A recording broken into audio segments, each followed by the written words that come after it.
Friends, trade now में आप सबका स्वागत करता हूं। दोस्तों, मैं अपने चैनल के माध्यम से stock information, stock market updates लाता रहता हूं। तो दोस्तों, आप सबसे निवेदन है कि मेरे चैनल को सब्सक्राइब कीजिए और वीडियो को लाइक कीजिए। तो दोस्तों, आइए वीडियो में।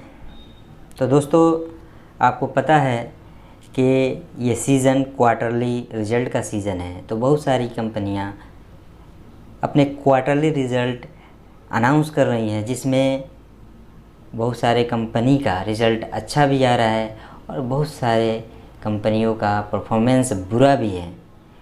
तो आइए हम देखते हैं कि किस कंपनी ने अच्छा प्रदर्शन किया है और किस कंपनी ने बुरा प्रदर्शन किया है, ताकि आपके लिए ये इन्वेस्टमेंट जर्नी आसान हो जाए। क्योंकि जिस कंपनी ने अच्छा परफॉर्मेंस किया होगा, उस कंपनी में अगर आप इन्वेस्ट करते हैं तो आपके लिए बेहतर होगा। तो मैं आपके सामने ये 10 कंपनियां रख रहा हूं, जिसके रिज़ल्ट के आधार पर आप सिलेक्ट कर सकते हैं कि किस में इन्वेस्टमेंट करना है और किस में इन्वेस्टमेंट नहीं करना है। लेकिन दोस्तों, ये भी आपको मैं बता देता हूँ, किसी तरह का बाइंग और सेलिंग का रिकमेंडेशन नहीं है।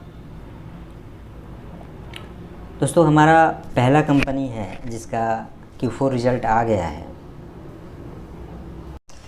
दोस्तों, मैं आपके सामने ये पहली कंपनी रखना चाहता हूँ जिसका Q4 रिज़ल्ट आ चुका है। CE info system, revenue up 34%। Company का रिवेन्यू बढ़ा है।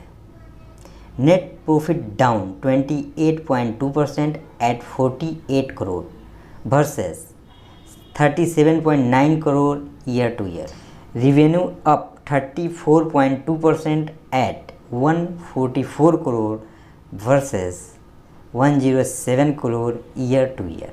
EBITDA 46% at 58 crore versus 39.7 crore year to year. Margin at 34.4% versus 37% year to year. दोस्तों, दूसरी कंपनी है Novartis India, profit doubles.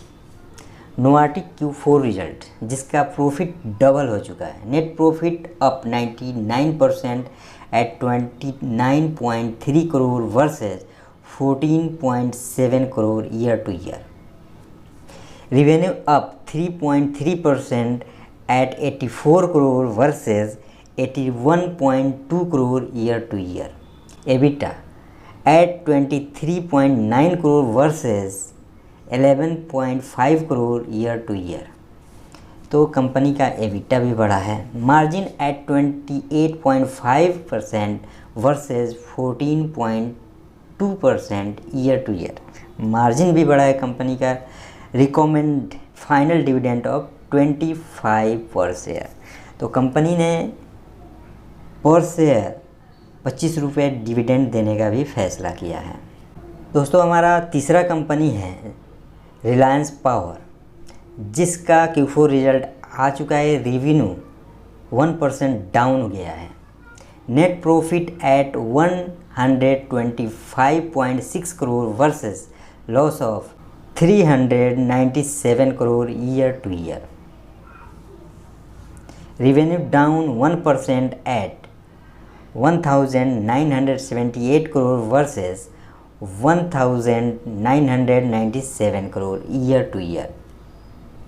EBITDA at 589 crore versus 48 crore year to year. Margin at 29.8% versus 2.4%। दोस्तों, हमारी चौथी company है ग्रेट ईस्टर्न शिपिंग कंपनी, जिसके quarterly result आ चुके हैं। नेट प्रॉफिट 60% डाउन हुआ है at 363 crore versus 905 crore year to year. 905 crore जो पिछले साल था, अब क्या है, इस साल 363 करोड़ नेट प्रॉफिट आया है, जो कि डाउन है। Revenue down 18% at 1223 crore versus 1497 crore year to year. तो कंपनी का जो है रिवेन्यू भी डाउन गया है। दोस्तों पांचवा कंपनी है थर्मैक्स, प्रॉफिट अप बाई 8%, जिसका प्रॉफिट 8% बढ़ा है। Net profit 8.1% at 205 crore versus 190 crore year to year. तो पिछले साल 190 करोड़ था, जो कि इस साल 205 करोड़ हो चुका है। Revenue 11% at 3085 crore versus 2763 crore. EBITDA 9% at 300 crore versus 2073 year to year. Margin at 9.7% versus 9.9%। तो मार्जिन में हल्का सा गिरावट आया है। इसके साथ ही कंपनी ने डिविडेंड भी देने का फैसला किया है। प्रति शेयर 14 रुपये डिविडेंड देगी कंपनी।